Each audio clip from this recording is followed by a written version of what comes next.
नमस्कार, म महेन्द्र भट्टराई आमुन्नी सामुन्नीको यो एउटा नयाँ श्रृङ्खलामा यहाँहरू सबैलाई हार्दिक स्वागत गर्दछु।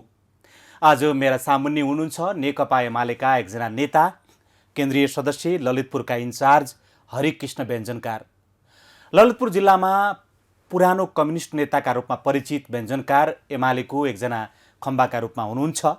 एमाले पार्टीका तर्फबाट ललितपुरमा महानगरपालिकामा अत्यन्त प्रतिस्पर्धात्मक रूपबाट 2 पटक प्रतिस्पर्धा गर्नुभएका व्यञ्जनकार अहिले ललितपुर जिल्लामा पार्टीको कमान्ड सम्हालिराख्नु भएको छ र उहाँको पार्टीलाई विजय गराउने कामको नेतृत्व उहाँको काँधमा अहिले छ। हामी समसामयिक नेपालको राजनीति, उहाँको पार्टी र उपत्यकाभित्र ललितपुरको अवस्थाको सेरोफेरोमा केन्द्रित भएर यो कार्यक्रम उहाँसँग आज केन्द्रित गर्छौँ। हरिकृष्णजी, हार्दिक स्वागत छ यहाँलाई हाम्रो कार्यक्रममा। धन्यवाद, नमस्कार। कस्तो हुनुहुन्छ? ठिक छ। चुनाव लाग्यो होइन? चुनाव लागिरहेको छु। म त चुनाव लाग्यो पनि नगरे पनि पार्टीमा सधैँ लागिरहेको मान्छे हो। चुनावले एउटा नियमित कोर्स हुन्छ, अरू बेलामा सङ्गठन निर्माणको काम हुन्छ। अनि अहिले चाहिँ तपाईँले पनि सशर्ती सबै कुरा हेरिराख्नु भएको छ होइन? चुनाव चाहिँ कस्तो लागेको छ तपाईँलाई? किनभने तपाईँ त लामो समयदेखि चुनाव भोग्दै आफू पनि सहभागी हुँदै आउनुभयो होइन? अझ मेरो विचारमा तपाईँ 46 सालको परिवर्तन पहिलाको पनि चुनावमा सहभागी भएको पात्रका रूपमा हामीले चिनेका छौँ होइन? अहिलेको चुनाव तपाईँले कसरी हेरिराख्नु भएको छ? अहिलेको चुनाव अब जनताहरू साइलेन्ट मोडमा छन् होइन? अहिले चुनावमा जनताहरूले एक हिसाबले आफ्नो धारणा बनाइसकेको छ। केलाई मात्र नबनाएको होला, त्यही पनि अब जनताहरू बाहिर आएर अब चुनावको विषयमा चर्चा गर्ने बेला पनि भए छैन, चर्चा गरेर पनि छैन। अब हामी जाँदाखेरि हामीलाई थाहा छ, सबै कुरा थाहा छ भन्ने कुरा गर्नुहुन्छ त्यहाँ जनताहरू सबैले। राष्ट्रव्यापी रूपमा चाहिँ यो चुनाव कस्तो हुने देख्नुहुन्छ? किनभने यो नियमित चुनाव होइन। नियमित चुनाव चाहिँ 2084 सालमा तय गरिएको थियो। बिचैमा चाहिँ एक प्रकारको विद्रोह भयो होइन? संसद विघटन भएर नयाँ चुनाव 82 सालमा हुँदैछ। हजुर। अनि खालि मैले ललितपुरको त एकछिनमा तपाईँसँग कुरा गर्ने नै छु होइन? त्योभन्दा पहिला चाहिँ देशव्यापी रूपमा अहिलेको चुनावको परिस्थिति कस्तो लागिरहेछ तपाईँलाई? मैले के देखेको छु भने केही सहरी क्षेत्रमा त्यो रासोपाको अलिअलि हल्लाखल्ला छ। त्यो पनि यो फेक आइडीबाट चलाएको हल्ला र त्यसबाट प्रभावित केही मान्छेहरू मात्र छन्। यो निर्वाचनमा चाहिँ जुन हल्लाखल्लाको जुन तपाईँले कुरा गर्नुभयो, यो कस्तो खालको हल्लाखल्ला हो होइन? यो कसरी यस्तो भयो होइन? यसमा तपाईँले कसरी हेरिराख्नु भएको छ यो विषयहरूलाई चाहिँ? अब कस्तो हुन्छ भने चुप लाग्ने मान्छेहरू 100 जना भए तापनि हल्ला गर्ने मान्छे 2 जना मात्र भए पनि त्यो 2 जनाको हल्ला सुनिन्छ नि। 100 जना मान्छे चुप लागेर बसिरहेको हुन्छ। अब अहिले भएको त्यसो नै हो। अरू मान्छे हल्ला गरेको छैन, अरू मान्छेले त्यसो गरेको छैन। तर अब त्यो 2-4 जो हल्ला गर्ने मान्छेहरू छन् त्यसले 100 जनालाई प्रभाव पारे जस्तै त्यस्तै प्रभाव हो। अब के त्यो हल्लाले पनि प्रभाव पार्छ, के हल्लाले पनि त्यो मतमा प्रभाव पार्ने कुरा हुन्छ। त्यसको लागि नेकपा एमाले पनि आफ्नो जुन यो सामाजिक सञ्जालको कामलाई अलिकति गतिसाथ अगाडि बढाएको छ। त्यसले गर्दाखेरि मैले देखिरहेको छु पहिले 80% चाहिँ त्यो नेगेटिभ कुरा, पार्टीको नेगेटिभ कुरा आउँथ्यो भने अहिले चाहिँ 80% पोजिटिभ कुरा, अरू कुरा 20% मात्र आइरहेको छ मैले हेर्ने सञ्जाल, सामाजिक सञ्जालमा। अन्त के होला पनि मसँग कति साथीहरू छन् त्यो हिसाबले मैले त्यो बेलाको र अहिले दाँजोमा सामाजिक सञ्जालमा पनि उनीहरूको प्रभाव घट्दै गएको देखाएको छु। कस्तो हुन्छ भने कोही मान्छे अलिकति अर्को मान्छेलाई पेलिँदै गयो भने त्यो अलिक झन्न पेलिँदै जान्छ। किन मलाई पेलेको भन्न थाल्यो भने अलिकति हच्किन्छ नि।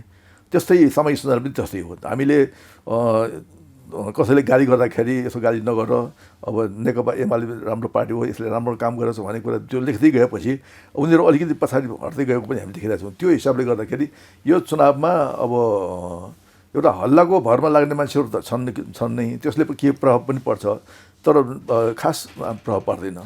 तर तपाईँलाई थाहा छ नि, अब तपाईँको पार्टी बनाम अरू सबै पार्टी जस्तो, यानि चाहिँ एउटा समाज एकातर्फ र तपाईँको पार्टी एकातर्फ भएको जस्तो मुठभेडको अवस्था बनाइएको छ। माने चाहिँ तपाईँको पार्टी र त्यसका अध्यक्षलाई चाहिँ नवयुवाहरूको विद्रोहमा जुन नवयुवाहरूको जुन चाहिँ मृत्यु भएको छ त्यसको सम्पूर्ण दोष तपाईँको पार्टीका अध्यक्ष तत्कालीन प्रधानमन्त्रीलाई बोकाएर एक हिसाबले हत्याराको आरोप लगाएर ती हत्यारा चाहिँ के भने खास गरी जो मानिसहरूको मृत्यु भयो मृतकहरूको आत्मालाई शान्ति दिलाउनलाई अथवा उहाँलाई न्याय दिलाउन पनि एमालेलाई भोट हाल्नु हुँदैन भनेर अहिले चाहिँ तपाईँले भने सामाजिक सञ्जालभरि यत्र तत्र पढ्न पाइन्छ। तपाईँलाई के लाग्छ तपाईँको पार्टीका अध्यक्ष जो प्रधानमन्त्री हुनुहुन्थ्यो तपाईँको पार्टीमाथि पहिलोचोटि यो गम्भीर प्रकारको आरोप लागिरहेको छ, के भन्नुहुन्छ तपाईँ? आरोप गम्भीर प्रकारको यो पहिलोचोटि हो, तर नेकपा एमाले माथिको प्रहार भनेको यो पहिलोचोटि होइन, पटक पटक हुँदै आयो नि। 54 सालमा पार्टी फुटाइदियो, 61-62मा राजाले कु गरेर एमाले खत्तम गर्न खोज्यो, 64मा चुनाव हुँदाखेरि माओवादीले सम्पूर्ण सिट जित्दाखेरि हाम्रो भारतीय सिट जित्यो, समानुपातिक 32 सिट आएको थियो। त्यसपछि 74मा आउँदाखेरि अलिकति प्रगति भयो, 70मा आउँदाखेरि अलिक प्रगति भयो, 74मा त हामीले 121 सिट जित्यौँ, माओवादीसहित झन्डै जितेको हो। पछि फेरि त्यहाँ यो नेपाललाई एउटा प्रयोगशाला बनाउनु खोजेको छ विदेशीहरूले। नेपाललाई एउटा प्रयोगशाला जस्तै 52 सालदेखि 62 सालसम्म जुन भयो अहिले पनि आइरहेछ, त्यो एउटा प्रयोगशालाको रूपमा प्रयोग गरेको हो। त्यसपछि अब यो विकसित साझा पार्टी रविन्द्र मिश्रहरू अनि को आयो, अहिले पनि अब योभन्दा अगाडिको हो। तपाईँसँग सिङ्गो राजनीतिको लामो अनुभव छ हर्किशनजी, म तपाईँसँग मुख्य एजेन्डामा आएँ। तपाईँले जुन प्रयोगशालाको जुन कुरा गर्नुभयो, तपाईँ अलिकति सिलसिलाबद्ध तरिकाले 48 साल यता नेपालमा कस्ता कस्ता प्रयोग गरिए, यदि त्यस्तो प्रयोग नभएको भए नेपाल कहाँ पुग्थ्यो होइन, ती सब विषयहरूलाई तपाईँको राजनैतिक अनुभवको हेराबाट चाहिँ म मेरा दर्शकहरूलाई सुनाउन चाहन्छु हरकृष्णजी। धन्यवाद। अब मैले अध्ययन गर्ने क्रममा मदन भण्डारीको त्यो जुन इन्टरभ्यूहरू, मदन भण्डारीको ठाउँको वक्तव्यहरू, भाषणहरू सुन्दाखेरि उहाँले देशमा साम्राज्यवाद र यस्तो के भन्छ हैकमवादको विरोध गर्दै आउनुभयो। त्यो उहाँ मर्ने 3 दिन अगाडि पनि एउटा त्यो इन्टरभ्यू दिएको थियो। भनेपछि उहाँलाई कसले मार्यो भन्ने कुराहरू स्वतः स्पष्ट हुन्छ। अब उहाँ त्यो साम्राज्यवाद र त्यो उपनिवेशवादको विरोध गर्दै आएको होइन, त्यो विरोध गर्दै आउने क्रममा 3 दिन अगाडि मसँग अहिले किताब छ, त्यो किताबमा 3 दिन उहाँ मर्नु जे 3 दिन बित्नुभयो उहाँ। तर के हो भने उहाँको सायद वैशाखको अन्त्यसम्म पनि उहाँ इन्टरभ्यूमा त्यो टनकपुरको विषयमा, महाकालीको विषयमा, देशको सार्वभौमत्वको विषयमा उहाँले कुरा गर्दै आउनुभएको थियो। त्यसपछि त्यो घटना हुँदाखेरि अब अहिले पनि धेरै शङ्काहरू छन्। यो एउटा जुन किसिमको दुर्घटना भयो, रहस्यमय दुर्घटना भयो, त्यो दुर्घटनालाई पनि मान्छेहरूले त्यो ठोकेरै यो हत्या हो भनिरहेका छन् होइन। त्यो हिसाबले एउटा घटना त्यो भयो। दोस्रो घटना, नेकपा एमाले 54 सालको स्थानीय निर्वाचनमा अत्यधिक मात्रामा 2/3 बहुमत जितिसकेपछि अब यो भएन, यो त भएन, अब यसलाई त टुक्राउनु पऱ्यो भन्ने ढङ्गले लागेर नेकपा एमाले टुक्राउने काम भयो। कसलाई कसले उचाले हो टुक्राउने काम भयो। त्यसपछि 56 सालमा नेपाली काङ्ग्रेसको सरकार, अब नेकपा एमाले सबै आएको भए 142 सिट आउनेको थियो, तर नेपाली काङ्ग्रेसको त्यो बेलामा 112 सिट आयो र त्यसपछि नेकपा एमालेको 69-68 सिट आयो। अब त्यो एउटा प्रयोग भयो होइन। त्यो ती बिचमा एउटा प्रयोग के हो भने नेपालमा कम्युनिस्ट आन्दोलनलाई खत्तम गर्नको लागि कम्युनिस्टलाई नै प्रयोग गरेर नेपालमा यो माओवादी आन्दोलन सुरु गरियो। त्यो माओवादी आन्दोलनमा के गर्यो भने नेकपा एमालेका कार्यकर्ताहरूले मार्ने काम भयो त्यो आन्दोलनमा। त्यो मार्ने नेकपा एमालेका कार्यकर्ता मार्ने काम भनेको के कम्युनिस्ट पार्टी बलियो बनाउने आन्दोलन हो त होइन, त्यो होइन। त्यसो भने त्यस्तै गर्यो। अनि पछि के भयो भने यो 61 साल माघ 19मा राजाले कु गर्यो। कु गरिसकेपछि पनि नेकपा एमालेका नेताहरूलाई मात्रै थुने थियो ठाउँमा, मैले देखिरहेको छु।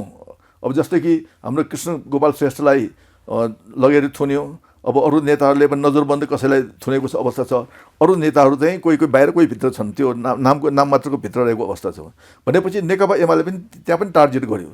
त्यसपछि 64 सालको निर्वाचनमा नेकपा एमाले टार्गेट गर्यो। नेकपा एमाले त्यो ठाउँमा अलिकति विजय हासिल गर्न सकेन र त्यसपछि आएर 70मा पनि अलिकति प्रगति गर्यो। भनेपछि यी कुराहरू श्रृङ्खलाबद्ध हुँदै आएका छन् र यो बिचमा नेकपा एमालेका केही नेताहरू, विभिन्न नेताहरूलाई के गरेछ भने उनीहरूले पार्टीबाट लग्याउने, चोक्टो निकाल्ने काम गरिरहेको मैले देखेको छु। जस्तै कि अहिले हामीले समानुपातिकको कारणले गर्दाखेरि यो देशमा कहिले पनि बहुमत आउँदैन भन्ने कुरा भनिरहेको बेलामा नेकपा एमालेका त्यो बेलाका नेताहरूले हामी समानुपातिक गर्नुपर्छ भन्ने ढङ्गको थियो भनेपछि त्यो बेलादेखि नै नेपालमा समानुपातिकको एउटा सिट बढाएर अनि त्यसपछि नेपालमा कहिले पनि बहुमत कसैको बहुमत नआउने र यहाँ सधैँ हङ पार्लियामेन्ट गराउने खालको त्यो षड्यन्त्र त्यो बेलादेखि चलेको थियो भन्ने कुराहरू अब अहिले आएर स्पष्ट भएको छ। अहिले यो जुन 84 भन्दा अगाडि जुन निर्वाचन गराउनु पर्ने बाध्यता सिर्जना भयो नेपाल देशका लागि हैन, यो बाध्यताका बीचमा खास गरी जुन विद्रोह भनेर भनिएको छ यो सबै पनि तपाईको विदेशीको चलखेल र विदेशीको षड्यन्त्र भनेर तपाई बुझ्नुहुन्छ हैन? होइन, यसमा यस्तो छ कि अब नेपालमा 4वटा शक्तिले केपी ओलीको विरोध गरिरहेका छन् अहिले पनि। एउटा शक्ति के हो भने लोकतान्त्रिक भए तापनि विदेशी दलालहरू उनीहरूले नेकपा एमालेलाई विरोध गरेकै छ। दोस्रो भनेको वामपन्थी भए तापनि सरकारमा जान नपाएकाहरू अहिले एमाले विरोध गरे थियो होइन। त्यसपछि राजावादी शक्तिहरू पनि नेकपा एमाले विरोध गरे थियो र अर्को नयाँ शक्तिहरू पनि नयाँ पार्टीहरू पनि नेकपा एमाले विरोध गरे छ। त्यही सन्दर्भमा विदेशीहरूले अहिले त यो सामाजिक सञ्जालमा छापछाप्दै आएको छ नि, न्युयोर्क टाइम्सले के लेख्यो, इजरायलले के लेख्यो भन्ने कुराहरू, अरू धेरै कुरा आएको छ। कहिलेदेखि यो तयारी भन्ने कुरा आइसक्यो नि। आइसकेपछि त्यो तयारी गर्ने क्रममा अब केले लगायो केही मान्छेहरू अब त्यही उनीहरूको पार्टीको जस्तै प्रचण्ड आफैले स्वीकार गर्नुभएको छ। मेरो कार्यकर्ता पनि त्यो आन्दोलनमा आएका थिए। रासोपाको त्यो मान्छेहरू धमाधम समातेर त्यो सिंहदरबार जलाउने मान्छेहरू, संसद भवन जलाउने मान्छे धमाधम समातेर लगाइरहेका छन्। कसैलाई त्यहाँ त्यो हिजो अस्ति मात्र आयो त्यहाँ संसद भवन जलाएर त्यहाँ मेचमा बस्ने यो हाम्रो हो भने बस्ने मान्छेलाई मोरङको टिकट दिएको छ भनेपछि यसमा विदेशीको आडमा, विदेशीले सिधै गरे भने विदेशीको आडमा यहाँको पार्टीहरूले जसले कि अब नेकपा एमालेलाई हराउन चाहन्छन्, नेकपा एमालेलाई खत्तम गर्न चाहन्छन्, उनीहरू लागेर गरेको। तपाईको पार्टीका अध्यक्षको नेतृत्वको सरकारलाई चाहिँ विदेशीहरूले त्यसरी बर्खास्त गर्ने परिस्थिति सिर्जना भयो होइन? किन गरे? विदेशीहरूको आँखाको तारो चाहिँ उहाँ बन्नुपर्ने कारण के थियो त? उहाँले के गर्नुभयो खासमा? सबभन्दा पहिलो कुरो नेपालमा कम्युनिस्टहरू बढेको यो प्रतिक्रियावादीहरू, यो विदेशी पश्चिमी राज्यहरूले हेर्न चाहँदैनन्। त्यसको लागि पहिलेदेखि उनीहरू प्रयास थियो। विभिन्न षड्यन्त्र मैले भने नि बिचमा गरेको कुराहरू। अब त्यो कुरा भयो। अर्को कुरा भनेको नेपालमा यो जुन किसिमको उद्योग प्रगति भयो नि, जस्तै दैलेखमा ग्यास निकाल्ने काम भयो, त्यसपछि अनि धौबाडीको फलामको कारखाना भयो, सुरुङ मार्ग भयो, त्यो कुरा विकासको कुरा अगाडि बढे नि।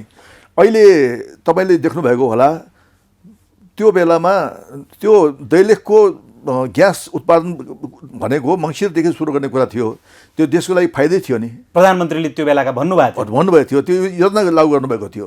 जब प्रधानमन्त्री त्यहाँबाट हटाइसकेपछि के हो भने अहिले कहीँ सुनवाई छैन, कहीँ केही भइरहेको छैन भनेपछि अब त्यो आन्दोलनको उद्देश्य भनेको नेकपा एमालेकालाई खत्तम गर्ने, नेकपा एमाले गरेका राम्रा कामहरूलाई त्यहाँ ठुलो पिठो पार्ने। अब जस्तै कि त्यो सुरुङ मार्गको कुरा हो नि, त्यो सुरुङ मार्ग त वैशाख दसैँमै खोल्ने कुरा थियो, तर अहिलेसम्म खोलेको छैन। किनभने त्यो सुरुङ मार्ग पनि विदेशीहरूको लागि यो यस्तो सुरुङ मार्ग नेपाल बन्दै गयो भने, विकास हुँदै गयो भने नेपालले त हामीले टेर्न छोड्छ भन्ने ढङ्गले उनीहरू लागेको हो।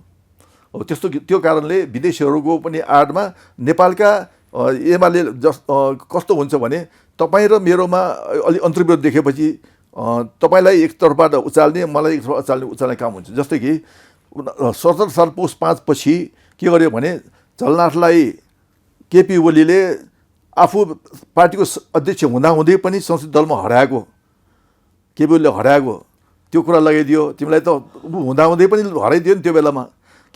माधव नेपाललाई उसमा हराइदियो, यो महाधिवेशन 9 महाधिवेशन हराइदियो।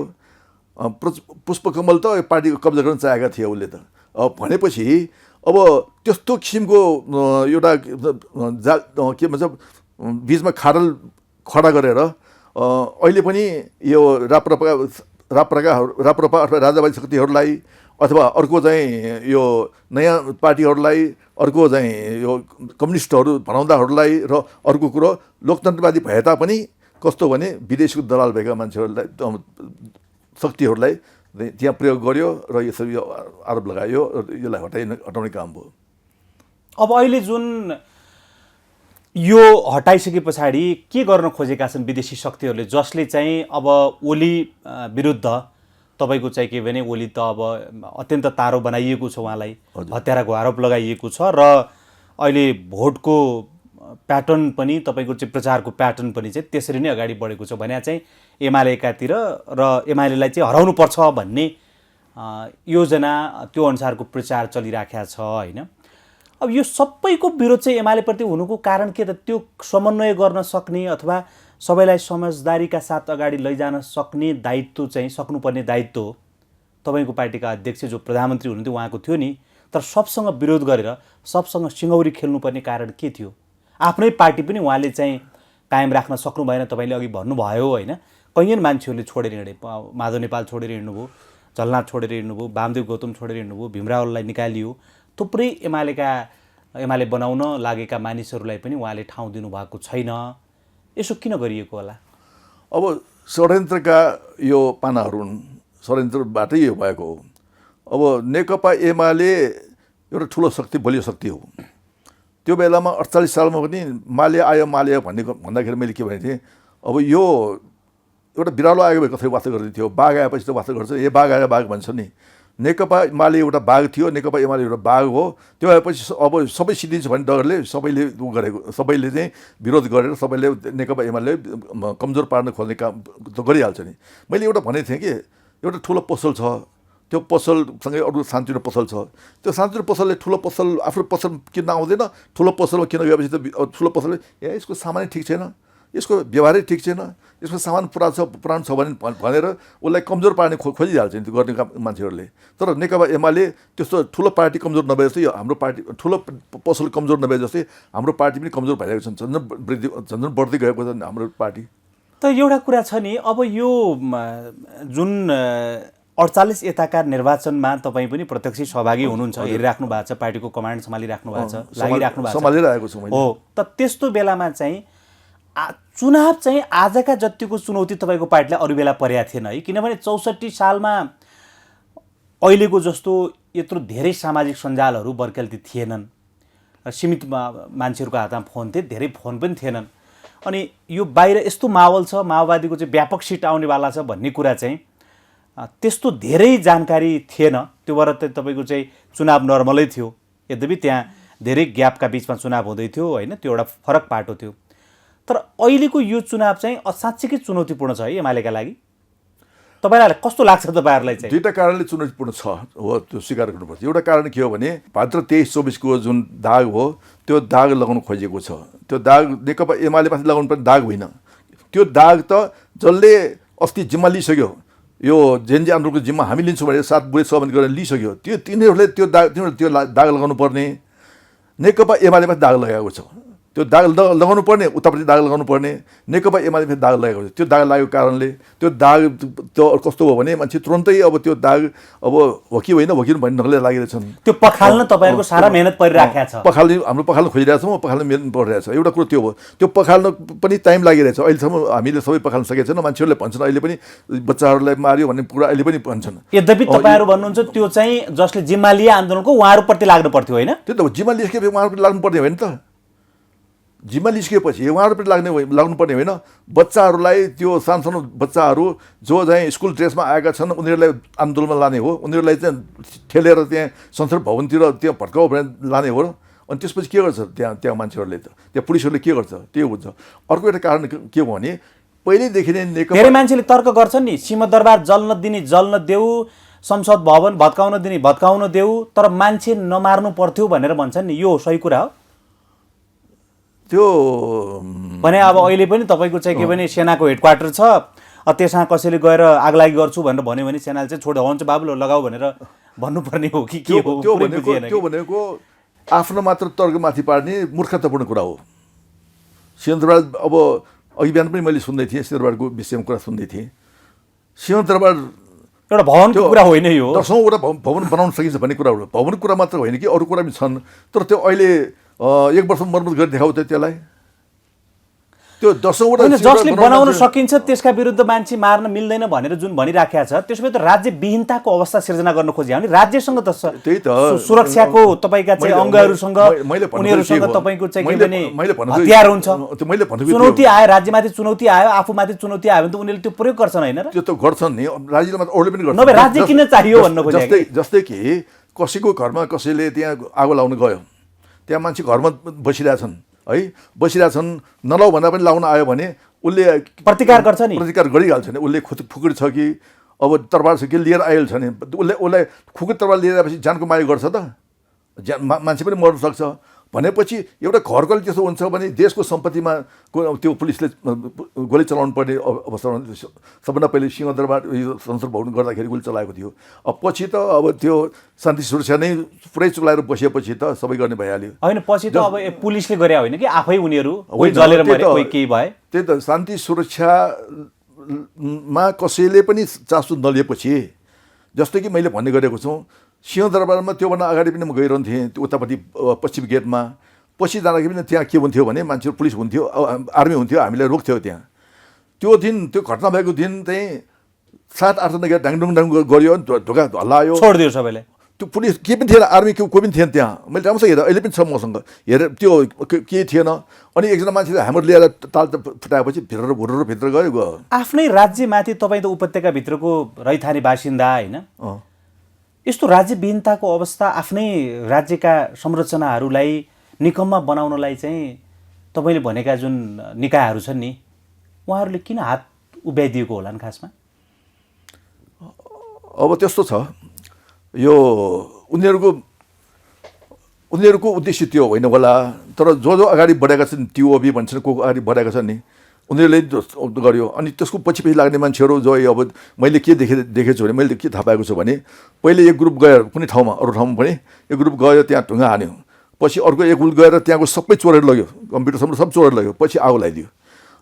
त्यसमा चाहिँ दुर्विश्वासी मान्छेहरू पनि प्रयोग गरेका थिए, चोर पनि प्रयोग गरेका थिए, अनि त्यसपछि यो के भन्छ आगो लगाउने मान्छे पनि प्रयोग गरेका थिए, सबै मान्छे प्रयोग गरेका थिए। त्यो केही मान्छेहरू उनीहरूलाई चाहिँ ल तिम्रो ग्रुप लिएर आऊ भनेका थिए। अब त्यो हिसाबले भएको हो, त्यो हिसाबले उनीहरूले गरेका थिए। अब जुन चुनौती तपाईँको पार्टीका प्रति छ, त्यो चुनौती सामना गरेर अब 1 महिना पछाडि हुने निर्वाचनमा आफ्नो पार्टीका पक्षमा मतदाताहरूलाई आकर्षित गर्न सक्ने सम्भावना के छ? तपाईँहरूसँग त्यो विश्वास छ? यो निर्वाचनमा पनि तपाईँको पार्टीलाई चाहिँ जनताले मत दिनेछन् भनेर त्यो विश्वासका साथ लागिराख्नु भएको छ? त्यो कसरी गरिराख्नु भएको छ? हामी के कुरामा निर्धक्क छौँ भने, हामीले कुनै गल्ती गरेका छैनौँ, हामीले कुनै अपराध गरेका छैनौँ। जनताहरूले पनि यो कुरा हामीले भनिरहेका छौँ, जनताहरूले पनि यो कुरा थाहा छ। तर कसैको नयाँ आउने नयाँ भन्ने हिसाबले मात्रै केही भएको हो। तर त्यस्तो किसिमको नेकपा अहिले पनि जनताहरूले अब केही मान्छेले भनिरहेछन्, तर जनताहरूले नेकपा एमाले गल्ती गर्यो, नेकपा एमाले ठिक छैन भन्ने ढङ्गले भन्ने जनताहरू कम हुँदै गएका छन्। त्यसमा अब चाहिँ हामीले लागिसक्यौँ। हामी अस्ति 6 गतेबाट त लाग्यो हो नि, हो 6 गतेबाट प्रचारमा हुनुहुन्छ। 6 गतेबाट हामी आज 22 भयो होइन, जनतालाई कन्भिन्स गर्दै हुनुहुन्छ। 14 दिन भयो अहिले, 14 लागिरहेका छौँ। भनेपछि यसको प्रभाव चाहिँ छिटो प्रभाव नेकपा एमाले प्रति जनताको सकारात्मक प्रभाव परिरहेको छ। अब हामी फेरि यो चुनावको चहलपहल त अहिले हामीले वडा स्तरीय निर्वाचन परिचालन कमिटी, अब पालिका स्तरीय गरिरहेका छौँ। अब त्यसपछि त हामीले के भनेका छौँ भने, वडा स्तरीय निर्वाचन परिचालन कमिटीले के भनेका छौँ, हामीले अब साँच्चैको जरामा हामी जान्छौँ। तपाईँहरू साँच्चैको जरामा जानुहुन्छ, तपाईँहरू यो वडाको टोलमा जानुहुन्छ, घरमा जानुहुन्छ। त्यसपछि त्यो त्यहाँ उठेका प्रश्नहरू तपाईँ जवाफ दिनुपर्छ। यो प्रश्नको उठ्यो भने यो जवाफ दिनुहोस् भनेर हामीले उनले प्रसिद्ध गरेका छौँ। भनेपछि त अहिले हो त्यहाँ तल जाने भनेको त एउटा अहिलेको चुनावमा साँच्चैको चुनावी मुद्दा लिएर जाने भनेको त अहिले हो। ठिक हो। त अहिलेको चाहिँ चुनावी मुद्दा अर्को एउटा महत्त्वपूर्ण विषय बनाएको छ कि त्यो भने चाहिँ के भने, पुरानालाई चाहिँ विदा गर्नुपर्छ, नयाँलाई ल्याउनुपर्छ भने। अब तपाईँ पनि 70 को हाराहारी पुगिसक्नु भयो। हजुर, राजनीतिमा त्यत्रो योगदान गर्नुभयो तपाईँले होइन, कैयन चाहिँ जन्चरहरू पार गर्नुभएको छ तपाईँले। हजुर, यो राजनीतिमा उमेर हुन्छ र नयाँ र पुरानो भन्ने हुन्छ र यसमा त विचार हुन्छ होला, यसमा चाहिँ तपाईँको चाहिँ के भने निष्कलङ्कपन हुन्छ होला होइन, राज्यप्रतिको दायित्व हुन्छ होला होइन। यसमा नयाँहरू सबै ठिक र पुरानो चाहिँ सबै खराब भन्ने जुन एउटा भाष्य निर्माण गर्न खोज्दैछ नि, खास गरी त्यो पनि एमाले लक्षित छ है। किनभने तपाईँको पार्टीका अध्यक्ष 70+ हुनुहुन्छ, 3 चोटि उहाँ अध्यक्ष भइसक्नु भयो होइन, उहाँलाई पुरानो मानेर। यहाँ सुन्नुहोस् न, त्यो पुटिनबाट जेलेन्स्की नयाँ होइन, पुटिनबाट जेलेन्स्की नयाँ होइन, नयाँ हो नि। त्यही त नयाँ हाराहारी होला, पुटिन 70 भन्दा माथि 72-73 पुगिसक्यो भनेपछि अन्तर्राष्ट्रिय कुरा गर्दाखेरि होइन। अनि त्यो अमेरिकामा त्यो ट्रम्प भन्दा पनि अहिलेको जुन के कमला ह्यारिस के बुढी हो, त्यो यङ हो, त्यो यङ हो, ऊ 60 को हाराहारीको, ऊ चाहिँ 75 पुग्यो। अनि त्यो इन्डियामा राजीव गान्धी भन्दा के ऊ मोदी यङ हो, राहुल गान्धी भन्दा त्यो यङ हो, त्यो हुँदै होइन नि, होइन नि। ती सबै देशका जनता चाहिँ के नेपाली भन्दा धेरै कमजोर रहेछन्। त्यही मैले भनेको त्यही हो। अब यो पार्टी भनेको विचारले चल्ने हो, पार्टी भनेको एउटा सिद्धान्तले चल्ने हो, त्यो कार्यक्रमले चल्ने हो। पार्टी सिद्धान्त भएर पनि कार्यक्रम भएर केही पनि हुँदैन।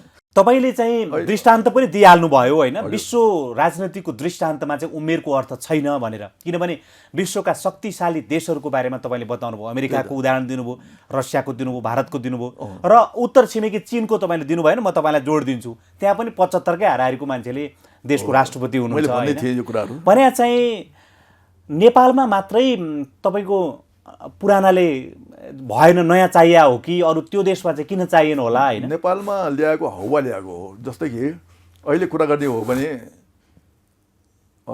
एउटा पत्रकारले 3 जना प्रधानमन्त्री भन्ने उम्मेदवार हुन लागेका मान्छेहरूलाई एउटा टिभीमा बहस गराउने भन्ने कुरा ल्यायो, आह्वान गरियो। अब हाम्रो अध्यक्ष कमरेड केपी ओलीले ठिक छ गर्छौँ भन्नुभयो, तयार छु भन्नुभयो, तर अरू त भागे। तर नयाँ भनिएकाहरू भागे। त उनीहरूले आरोप लगाए नि हत्यारासँगै बस्दैनौँ भने। हत्याराको आरोप होइन, हत्यारा त आफै हो नि, जसले हत्यारा भनेको आफै हत्यारा हो नि। किनभने स्वीकार गरिसकेपछि त्यो आन्दोलनको जुन जिम्मेवारी स्वीकार गरिसकेपछि ऊ हत्यारा आफू भएन, आफू हत्यारा होइन। ऊ त बसमा आउन मानेन। त्यही त मैले भनेको कि युवा भन्दैमा हुन्छ, बस गर्न सक्नु पऱ्यो नि, तर्क दिन सक्नु पऱ्यो। त्यो लोकतन्त्रमा बसको ठुलो महत्त्व हुन्छ नि, तर्कको ठुलो महत्त्व हुन्छ नि। अब साथसाथै के हो भने अमेरिकामा राष्ट्रपति अन्तिम बहसबाटै मान्छेहरूले कसलाई भोट दिने भन्ने कुराको छनौट गर्दछन्।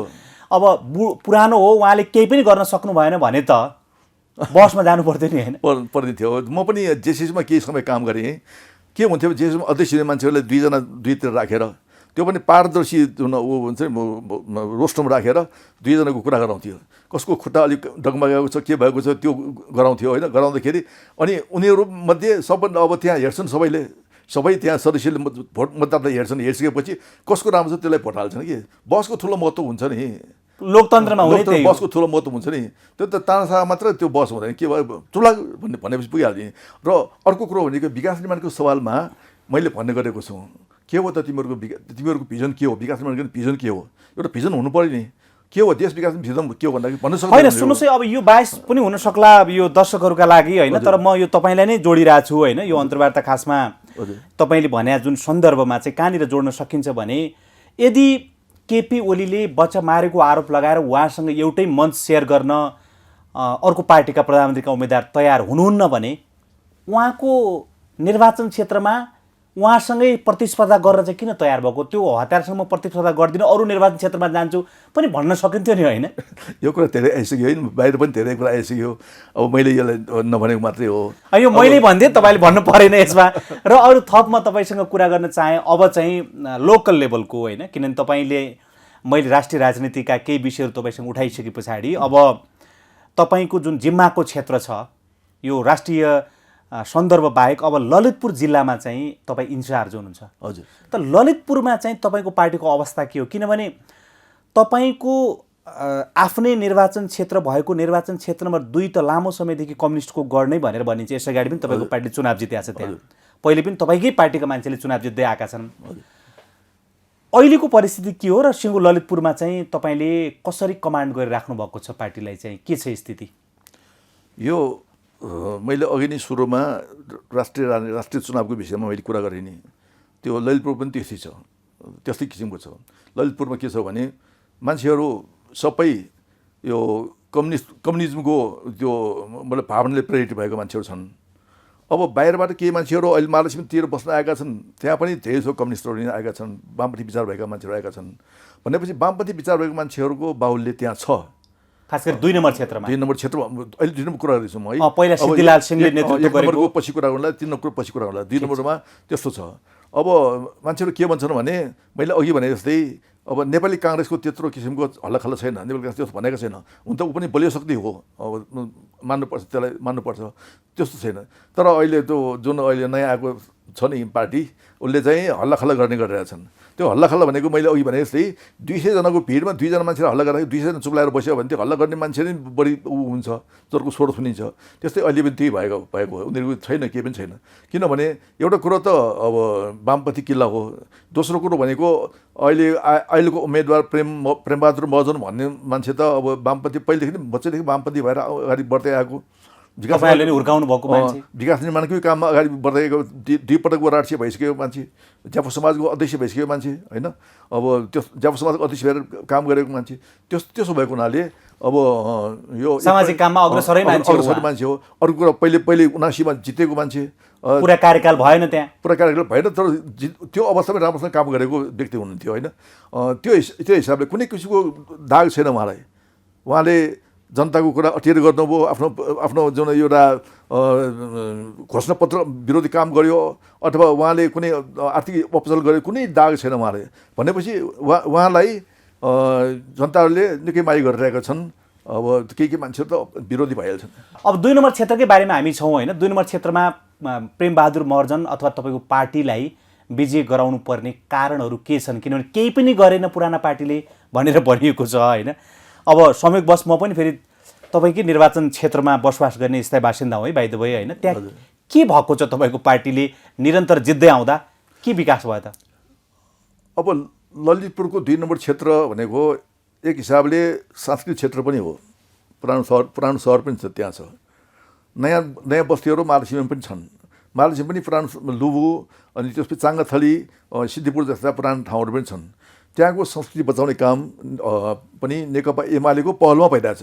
त्यो बेलामा विभिन्न प्रदेश कमिटीका मान्यहरूले गर्दा होस् कि सङ्घीय मान्य गर्दा होस्, त्यहाँ भइरहेछ। अर्को कुरो भनेको विकास निर्माणकै सवालमा कुरा गर्दाखेरि यो ललितपुर जिल्लाको लाइफलाइन बाटो भनेको त त्यो ग्वारकुदेखि मानेभन्ज्याङसम्म हो। त्यो बाटोलाई विकास गर्ने क्रममा धेरै समस्याहरू आयो, त्यो विकास गरी अगाडि बढेको छ। र अर्को कुरो भनेको ग्वारको जुन समस्या थियो नि, म अस्ति 5-6 महिना त्यो उद्घाटन हुनुभन्दा 5-6 दिन अगाडि एउटा भोजबाट आएको थिएँ। म 43 मिनट जाममा परेको थिएँ, 43 मिनट त्यहाँ जाममा परेको थिएँ। तर यो ग्वारको ओभरपास भइसकेपछि त त्यहाँ त अहिले खुर्र जान पाइन्छ, जाम छैन त्यहाँ। खुर्र कुनै जामिन सर जान पाइन्छ। तलको भनेको अलिअलि यताउता भइरहेछ, त्यहाँ पनि कुनै किसिमको जाम छैन। एउटा कुरो त्यो भयो। दोस्रो कुरो भनेको त्यहाँदेखि बाटो बनाउँदै लगेर अहिले चाहिँ मानेभन्ज्याङसम्मको पनि पिच हुने अवस्था, अब कहीँ पिच भइरहेछ। त्यो यो वर्ष यदि केही गरी यो बिचमा सबै बजेट चलाउनु पाएको यो सबै पिच हुन्थ्यो, तर ऊ भएन। त्यस्तै वामपन्थीको हिसाबले कुरा गर्दाखेरि अब महालक्ष्मीमा वामपन्थीको मेयर जितेको छ, उहाँले राम्रो काम गर्नुभयो। त्योभन्दा अगाडि पनि रामेश्वरी जित्नुभयो, उहाँले पनि राम्रो काम गर्नुभयो। त्यहाँको अहिले हेर्दाखेरि तपाईँ पनि आफै त्यहीँ बस्नुभएको छ। त्यहाँको बाटोघाटो कस्तो छन्, त्यो बेला कस्तो थियो, अहिले कस्तो छ, कति परिवर्तन भयो भन्ने कुराहरू छन्। साथसाथै यो जुन भित्री नगरभित्र पनि त्यो त स्वाभाविक हो नि, किनभने एकैचोटि चमत्कार त हुँदैन होइन। हामी त्यहाँ जान खोज्दै गर्दा त्यहाँ तपाईँको पिच बाटो थिएन, हेर्नुहोस् होइन। अब यहाँ कहाँ बस्न सकिएला भने त अहिले 4 लेनको बाटो कुद्न पाइराखिया छ र टोलमा पनि पिच भइसकेको छ। एउटा कुरा छ नि, Rome was not built in a day भन्छ नि, हामी पढ्नु पर्थ्यो बेलामा। भनेपछि रोम सहर एक दिन बन्यो भने यो बन्नलाई पनि समय लाग्छ नि, विभिन्न कारणले समय लाग्छ। एउटा पैसाको कुरो हो, दोस्रोको सामाजिक कुरा हुन्छ, कस्तो बाटो प्रयोग गर्ने सवालमा आइरहने समय, प्रशासनिक कुराहरू हो, प्राविधिक कुराहरू छन्। त्यो सबै कुराहरूले टाइम त लाग्ने भइहाल्यो नि। अब जति हुनुपर्ने अमेरिका जस्तो हुनुपर्ने भएन होला, अमेरिका जस्तो हुनुपर्ने भएन होला, तर चाहिँ यो त नेपाल जस्तै हुनुपर्छ, अमेरिका जस्तो किन हुने र होइन। ललितपुर त खास गरी सांस्कृतिक सिटी हो, त्यसको सांस्कृतिक महत्त्व बचाएर राख्नु पर्यो होइन। त्यही त, त्यो कुरा राख्नु पर्यो। हामीले अब जस्तै कि त्यो शङ्खमूलमा एउटा पुल त्यो एउटा 47-48 पुल बनाउने बेलामा त्यो पुल ठुलो बन्यो भने त्यहाँभित्र गाडी गुडेर त्यो सांस्कृतिक मन्दिरहरू भत्किन्छ भनेर त्यो पुल सानो बनाएको थियो। भनेपछि त्यो पनि हेर्नु पर्यो नि, हेऱ्यो नि। जापान सरकारले बनाइदिएको भनेपछि यति हाम्रो सांस्कृतिक सम्पदाको विषयमा यति ऊ छ, चेतनशील छ हाम्रो। होइन, स्वाभाविक छ नि, किनभने ललितपुर भन्नुहोस्, काठमाडौँ भन्नुहोस् अथवा नेपालै भन्नुहोस्, अब विश्वका मानिसहरू नेपालमा आउने भए हाम्रो संस्कृति हेर्न आउने हुन्, हाम्रो धरोहर हेर्न आउने हुन् होइन। ठुला बिल्डिङ ठुला बाटा त संसारमा छँदैछन्। त्यो त उनीहरूकै छ नि। यो तपाईँले 2 नम्बर क्षेत्रका हिसाबले भन्ने हो भने त तपाईँसँग भन्नलाई उपयुक्त चिज पनि रहेछ, किनभने विकासका पनि यति ठुला संरचना बनेका रहेछन्। विकासको संरचना भनौँ कि त्यो ठाउँहरूमा जस्तै चोकहरूमा जुन पहिले ढुङ्गा हुन्थ्यो, पुरानो इँटा हुन्थ्यो, पुरानो इँटा त्यो सबै डिसमेन्टल गरेर अहिले सबै ढुङ्गाहरू अथवा त्यहाँनिर इँटाहरू छापेर सबै राम्रो भइसक्यो। तपाईँ आउनुहोस् न एकचोटि यो 2 नम्बर क्षेत्रको चोकहरू एकचोटि हेर्न आउनुहोस् तपाईँहरूले, कस्तो राम्रो भएको छ, मन्दिरहरू कस्तो राम्रो भएको छ। मन्दिर अब 48 साल यता तपाईँको पार्टीले निरन्तर जित्दै आएको हुनाले मैले यो प्रश्न गरेको। त्यही त सबै राम्रो गरेको छ। त्यहाँ भित्र नगरमा पनि अहिले समस्याहरू कुनै किसिमको छैन। खानेपानी समस्या त्यो समाधान भइसक्यो, अब धेरै राम्रो भएका छन्। त्यहाँ समस्याहरू छैन। अब के त भयो, अब मर्मत सुधारको समस्याहरू के त होला। इन्चार्जको हिसाबले अरू निर्वाचन क्षेत्रको पनि तपाईँबाट जानु न, ललितपुरमा के छ? अब ललितपुरमा 1 नम्बर क्षेत्रमा हामी यो 74 हामीले जितेका थियौँ।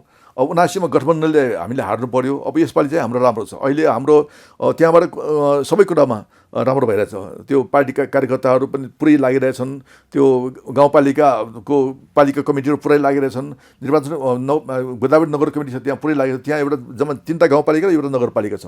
गोदावरी नगरपालिका, अनि बागमती गाउँपालिका, कुञ्जिसुम गाउँपालिका, महाकाल गाउँपालिका छन्। 3टा गाउँपालिका एउटा नगरपालिका छन्। त्यो पुरै लागिरहेछन्। त्यहाँ त अब एक हिसाबले सबै ठाउँमा एक सरर एकचोटि घुमाइरहेको। त्यसले गर्दाखेरि के हुन्छ, अब नेकपा एमाले त्यहाँ जित्ने कुरामा पक्का भइसक्यो भन्ने कुराहरू त्यहाँ सबैको मनबाट भइसक्यो। 1 नम्बरको सवालमा हामी चाहिँ धेरै अगाडि छौँ। 1 नम्बरमा फेरि चाहिँ त्यो मैले अघि त्यो भने दैलेखको कुरा गरेँ नि, यो जुन नयाँ पार्टी ललितपुरको दैलेखै हो त्यो। त्यहाँ पनि त्यस्तो किसिमको जान सकेको छैन। अहिले त्यहाँ उम्मेदवारहरू पनि अब नेकपा एमाले सबभन्दा बलियो उम्मेदवार रहेको छ। नेकपा एमाले पार्टी पनि सबभन्दा बलियो पार्टीको रूपमा रहेको छ। त्यसको पुरानो पनि छ। मैले के मान्छेले भेट्दाखेरि पनि के भन्छ, बच्चाहरूले भेट्दाखेरि पनि के छ कहाँ भने मेरो त्यहाँ कालेश्वर भन्छ। अनि म त जान्छु नि त्यहाँ कस्तो भने मेरो बाजीदेखि नै एमालेमा लाग्यो भन्छन्। त्यो बच्चाहरूले पनि त्यसो भन्छन् कि त्यहाँ त्यस्तो ठाउँ हो। अब 3 नम्बर क्षेत्र पनि पहिले हामीले 48 मा हाम्रो समर्थनले लीलामणिले जितेको ठाउँ, 51 मा हामीले जितेको ठाउँ, 56 मा हामीले जितेको ठाउँ हो। 64 सालमा त अब एउटा खहरे खोला हो। अब पछि 74 मा पनि हामीले जिताएको ठाउँ हो। अब 79 मा एक हिसाबले केही गल्तीले गर्दाखेरि घटीले जितेको ठाउँ हो त्यो। त्यहाँ पनि राम्रो छ हाम्रो अवस्था, राम्रो छ। अहिले साथीहरू लागेको छ। मैले आज मात्र पनि उमेदवारले फोन गरेर सबै राम्रो छ, मन लागिरहेको छ, सबै लागेको छ भन्थ्यो। त्यहाँको हाम्रो इन्चार्ज बनाएका साथीहरूले पनि लागिरहनु भएको छ। तर चाहिँ अब एमालेका उम्मेदवार र एमालेका नेता तपाईँहरू जस्तोलाई चाहिँ अहिले जताततै तपाईँको चाहिँ घन्टीको कर्कस आवाजले घन्टीले तर्साउने गरेको छ तपाईँहरूलाई होइन। किनभने तपाईँहरू जस्ता एमालेका नेता र एमालेका उम्मेदवारहरूलाई चाहिँ जताततै घन्टीको ध्वनिले चाहिँ तपाईँहरू तर्सिने गर्नुभएको छ। राति पनि जुरुक्क उठ्दा घन्टीकै आवाजले तपाईँहरू चाहिँ बिउजिने गरेको भन्ने सुन्नमा आउँछ। कतिको तर्साइरहेछ घन्टीले? यो कसैको मनमा लागेको कुरा होला। किनभने हामी त्यो बेलामा पञ्चायत विरोधी आन्दोलन लाग्दाखेरि बन्दुकको गोली पड्किन्छ। त्यो बेला पनि नडराएको हामी। अहिले पनि हामी डराउँदैन कि। घन्टी अब भनेको त एकछिनको हो, मलाई थाहा छ कि। अब त्यो हामीले 64 देखि हेर्ने हो भने अब काठमाडौँ को मान्छे आएको कति हल्ला गरेर गयो, अरू को मान्छे हल्ला गरेर गयो, त्यो हामीले देखिरहेका छौँ नि। भनेपछि यो पनि एकचोटि हल्ला गरेर जान्छ कि। यो दिगो शक्ति होइन, हल्ला गरेर जान्छ यसले। र हामीलाई कुनै पनि हाम्रो साथीहरूलाई अहिले पनि हल्ला गरेर के मान्छेहरूलाई पछि त जाला, तर अहिले हल्ला गरेर तपाईँहरूको जुन वर्चस्वलाई चाहिँ निमिट्यान्न पार्ने जुन उहाँहरूको सपना छ अथवा उहाँहरूको चाहिँ उद्देश्य छ, त्यसलाई चाहिँ रोक्न सक्ने तपाईँहरूसँग कसरी के हतियार छ? जनतालाई कसरी प्रशिक्षित गर्नुहुन्छ? तपाईँहरूले के गर्नुभएको छ त जनताको पक्षमा चाहिँ? अब यसमा अघि हामीले गरेका कुराहरू हामी जनताले भनिरहेका छौँ। जस्तै कि युवा र वृद्ध हुनु भनेको कुनै ठुलो ऊ होइन। वृद्ध हुनु ठुलो पाप होइन, सबै वृद्ध हुन्छ। तर अहिलेको युवा भोलि वृद्धै हुन्छ नि। वृद्धै हुन्छ। अनि त्यो वृद्ध भनेको पार्टी भनेको अथवा पार्टीमा काम गर्ने त्यो युवालाई वृद्धि गर्ने होइन। त्यो सिद्धान्तले गर्ने हो, विचारले गर्ने हो, कार्यक्रमले गर्ने हो। र एउटा मिलाएर गर्ने कामले गर्ने कुरा हो भन्ने कुराहरू त्यो हामीले भनिरहेका छौँ जनताहरूलाई। अनुभव पनि छन् उनीहरूलाई, अनुभव पनि छ, काम गरेको अनुभव पनि छ उनीहरूलाई। यो ठिकै छ, यो गर्छ भन्ने कुरा पनि छन्। दोस्रो कुरो भनेको के हो भने उनीहरू केही समय हल्ला गर्छन्। आज पनि म एउटा कार्यक्रममा थिएँ, त्यो अर्को पार्टीको मान्छे आयो, हामी कार्यक्रम गरेको ठाउँमा पनि आयो, मैले त भने के हो यस कार्यक्रम गरेको ठाउँ नै हो तपाईँहरू, अझै लाज छैन तपाईँहरूको, यो निर्वाचनको उसमा छैन तपाईँहरू भनेर भने मैले उनीहरूलाई। भनेपछि उनीहरू त्यसरी आएका छन्, तर सबैले हो भनेर स्वीकार गरे होइन। त्यसरी उनीहरू चाहिँ बिना लाज पचाएर उनीहरू अब भोज खाने ठाउँ पनि गइरहेको छ, जानेको कुरा होइन नि, त्यस्तो कुरा होइन, त्यस्तो ठाउँमा गइरहेको छ उनीहरू। तर उनीहरू सबैबाट एउटा अलिकति खत्तम छ यिनीहरू त यस्तो भनेर भनिरहेका छन् होइन। उनीहरू आफू नै कहीँबाट लखेटेका छन्, कहीँबाट उनीहरू लखेटेका छन्। मैले के भनेको छु भने अहिलेको त्यहाँको घन्टीको उम्मेदवार, जस्तै यो उसको भनौँ न, यो 1 वर्षीय घन्टीको उम्मेदवार एकजना मन्त्री भइसकेपछि उसले आफ्नो सम्पत्ति विवरण पेस गर्नुपर्छ कि पर्दैन? सम्पत्ति विवरण पेस गरेन, उसले पेस नगरेपछि उसले 3 महिना मन्त्री खायो। अनि जिस्किँदाखेरि र त्यो मन्त्री हुँदाखेरि कति त्यो सम्पत्तिको डिफेन्स भयो उसले देखाउनु पर्दैन? देखाएन। त्यस्तो लाज नभएको मन्त्रीहरू पनि हुन्छन् नि। त्यस्तो त्यो जनताले त्यो हेरिरहेका छन् कि यो मान्छे पहिले म चुनाव गराउँछु, चुनावमा भाग लिनु भन्ने मान्छे उसले चुनावमा आयो। अनि अर्को कुरा भनेको उसले सम्पत्ति विवरण पेस गरेन। पेस नगरेपछि उसले कति कमायो, एउटा महत्त्वपूर्ण मन्त्रालय समातेको थियो, कति कमायो त्यो शङ्का गर्ने ठाउँ छ भन्ने कुरा मान्छेले भनिरहेका छन् कि यो हिसाबले उनीहरू कार्यकर्ता पनि अनि हो त नि भन्ने ढङ्गको अवस्थामा पुगिसक्यो कि एमाले जनताको बिचमा लिएर जाने धेरै कुराहरू छन् कि विकास निर्माणका कुराहरू होइन। जस्तै कि मैले हिजो पनि एक ठाउँ भने यो 49 सालको स्थानीय निर्वाचनमा एकजना महिलाले ठाउँ दिएन। 54 सालमा नेकपा एमाले सरकारले एउटा बोर्डमा एकजना महिला अनिवार्य भन्यो। त्यो महिला अगाडि बढ्नु काम होइन, त्यो जनताले बेच्ने कुरा हो त्यो। दोस्रो कुरो भनेको 51 सालमा दिएको जुन एउटा वृद्ध भत्ता आफ्नो गाउँमा आफै बनाउने कुरा हो, त्यो उनीहरूले पहिले के भन्थ्यो, यो कनिका छोरा भन्ने कुरा गर्यो। तर उनीहरूले सबैले त्यो स्वीकार गर्नु पर्यो। अब अरूले रोके तापनि नेकपा एमाले अगाडि बढेको 4,000सम्म गरेको छ। र अहिले 4,000 भनेको त एकजना बा आमालाई त 4,000 भनेको त अलिकति खर्च गर्नु पुग्ने हो नि होइन। त्यो त ढुक्कले पुग्छ नि, त्यो ढुक्कले पुग्छ। पहिले 100 रुपियाँ दिएको थियो, अहिले हुँदा 4,000 पुगेको छ। 4,000ले त एउटा वृद्धको चाहिँ जीवनको पेन्सन जस्तो भयो नि। त्यही त पेन्सन जस्तै भएको छ, यो राम्रो भएको छ होइन। मैले भनिरहेको छु जनतामा जाने कुरो भनेको एकल महिला भत्ता कसले दियो त? नेकपा एमाले दियो। अनि विधवा भत्ता कसले दियो? नेकपा एमाले दियो। अपाङ्ग भत्ता कसले दियो? नेकपा एमाले दियो होइन। त्यो कुराहरू गरिरहेको छ नेकपा एमाले। नेकपा एमाले जनताको बिचमा जाने कुराहरू धेरै छन्, नेकपा एमाले गरेका कामहरू धेरै छन् भन्ने मैले भन्नेवाला थिएँ। तपाईँले सोध्नुभयो। नयाँ पुस्ताले चाहिँ अब पुरानोलाई बोझ मानिरहेछ, तर तपाईँको पार्टीले चाहिँ पुरानोलाई सम्मान स्वरूप भत्ताको सुरुवात गर्यो र त्यसले गर्दाखेरिमा चाहिँ अहिले पुराना मानिसहरू चाहिँ घरमा चाहिँ छोराछोरीले नहेरे पनि ढुक्कसँग त्यो भत्ताले आफ्नो जीवन निर्वाह गर्न पाइरहेका छन्। पुरानोलाई बोझ मान्ने कुरा त हुँदै भयो नि, पुरानोले गर्दाखेरि नै नयाँ हो। होइन, तर अहिले त तपाईँलाई थाहा छ नि, अहिले त यो पुरानोलाई फालौँ नयाँलाई ल्याउँ भनेर भने के त? यो त्यही त उनीहरूको त्यही मूर्खता हो। त्यो शिष्टता भएन नि, आफ्नै घरमा हजुरबा होला नि, बा होला नि। त्यही त शिष्टता पनि होइन, त्यो मूर्खता हो। जस्तै कि हामीले भन्ने गर्छौँ कहिलेकाहीँ एकजना व्यक्तिले डिग्री पास गर्यो, म एकैचोटि प्रोफेसर हुने भन्ने, त्यहाँ तल एसिस्टेन्ट लेक्चरर रिडर के हुनुपर्छ होइन। अब त्यो राजनीतिमा त्यस्तै हुन्छ नि। राजनीतिमा पनि पहिले अब आफू वडामा बस्नु पऱ्यो, वडाको कुरा सिक्नु पऱ्यो, त्यसपछि त्यहाँ पालिका जानु पऱ्यो, पालिकाको कुरा सिक्नु पऱ्यो, त्यसपछि चाहिँ अनि क्षेत्र जानु पऱ्यो, त्यो सिक्नु पऱ्यो, तलबाट सिक्दै जानु भन्ने राजनीति भनेको त। कहाँ हरिकृष्णजी राजनीतिलाई अहिले त्यसरी कहाँ लिएको छ? अहिले त एकैचोटि प्रधानमन्त्री भन्ने नि कहाँ त्यो वो त राजनीति भने त अब हामी सबै जान्दछौँ, यो त केही जान्नै पर्दैन भन्ने भयो नि। किनभने तपाईँले देखिहाल्नुभयो प्रधानमन्त्रीको उम्मेदवार भगाभग घोषणा भइराखेका छन्। होइन, अब त्यसैको परिणाम त युक्रेन भयो नि। केही सिक्नै पर्दैन। एकजना कलाकार ल्याएर गरेपछि युक्रेन भएन के? थाहा छैन उसलाई राजनीति कूटनीति अनि कहाँ के गर्छ, विपक्षीले के भन्छ। हामी के भन्छौँ भने मलाई कसैले हाम्रो विपक्षीले विरोध गर्यो भने म ठिक ठाउँमा छु भन्ने बुझ्नुपर्छ। मलाई विपक्षीले हो तिम्रो काम ठिक, म गलत छु भने बुझ्नुपर्छ भन्ने कुरा हामी सिकिरहेको मान्छे। भनेपछि त्यो जेलेन्स्कीलाई कसैले ठिक छ तिमी राम्रो छ भन्यो, फुरफुरायो, उसलाई के गर्यो अनि अरूसँग लड्न लगायो। लडेपछि त अहिले देश पनि 20-25% भन्दा बढी भोट ल्याएर जितेको थियो उसले। भोट त ल्यायो। अब एउटा कुरा म भन्छु भने तपाईँलाई थाहा होला, त्यो बेलामा एकचोटि कति साल याद भएन, हेमन्ती नन्दन बहुगुणाको विरुद्धमा अमिताभ बच्चनलाई चुनाव लडायो। हो, अमिताभ बच्चनले जित्यो, हिरो मान्छे, अब उसको पछाडि धेरै जित्यो। तर अमिताभ बच्चन बिचैबाट राजनीति छोडेर भाग्नु पर्यो। भनेपछि उसलाई इन्ट्रेस्ट लागेन, त्यसमा इन्ट्रेस्ट लागेन।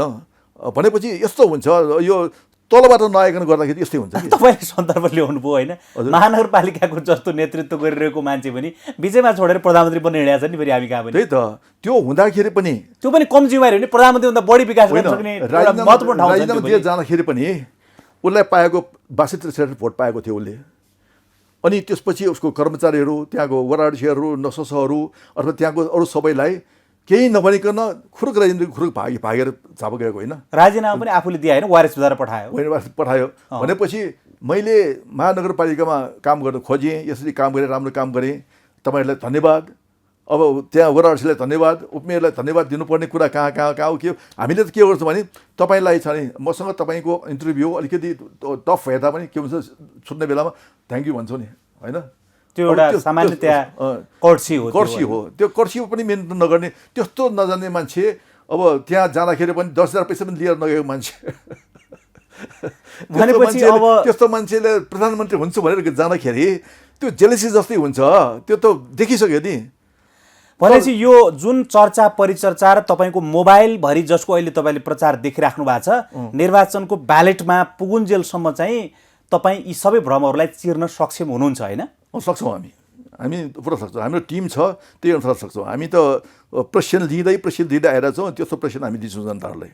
जनता कन्भिन्स गराउनुहुन्छ? गराउँछौँ हामी। कोही त अब विचारै नमिलेको मान्छेहरू त हुन्छन् नि, जस्तै काङ्ग्रेसका हुन्छन् है, काङ्ग्रेसले हाम्रोसँग विचार मिल्दैन, उनीहरूले सधैँ अब एमालेको विरोध गरिरहेको हुन्छ। उनीहरू कोही मान्छेहरू अब घन्टातिर गयो होला, लोकतन्त्रमा ठिक छ, त्यो हुन्छ। तर हामी के सक्षम छौँ भने हामीले के आत्मविश्वास छ भने नेकपा एमाले ललितपुरको 3टै क्षेत्र जित्छौँ हामी, र 3टै क्षेत्रमा जनताहरूले नेकपा एमालेको पक्षमा भोट दिन्छन् भन्ने कुरा हामी कन्भिन्स छौँ। हरिकृष्ण व्यञ्जनकारजी समय दिनुभयो, महत्त्वपूर्ण संवादमा जोडिनु भयो, यहाँलाई धेरै धेरै धन्यवाद छ। ल तपाईँलाई पनि धन्यवाद। हाम्रो पार्टीको विषयमा, राष्ट्रिय राजनीति र अहिले के अन्तर्राष्ट्रिय राजनीतिको विषयमा पनि मैले के कुरा भन्न पाएँ, त्यसको लागि म तपाईँलाई धन्यवाद दिन्छु र धेरै धेरै धन्यवाद। प्रिय दर्शकहरू, हामीसँग आजको आमुन्नी सामुन्नीमा हामीले संवाद गऱ्यौँ कि नेकपा एमालेका केन्द्रीय सदस्य, ललितपुर जिल्लाका इन्चार्ज र पुराना वामपन्थी नेता हरिकृष्ण व्यञ्जनकारसँग अहिलेको 21को निर्वाचन र अरू नेपालको समसामयिक राजनीति पनि उहाँसँग जोड्यौँ। अर्को श्रृङ्खला र पात्रका साथ फेरि उपस्थित हुनेछौँ। यो कार्यक्रमबाट आज हामी सबैलाई बिदा दिनुहोस्। नमस्कार।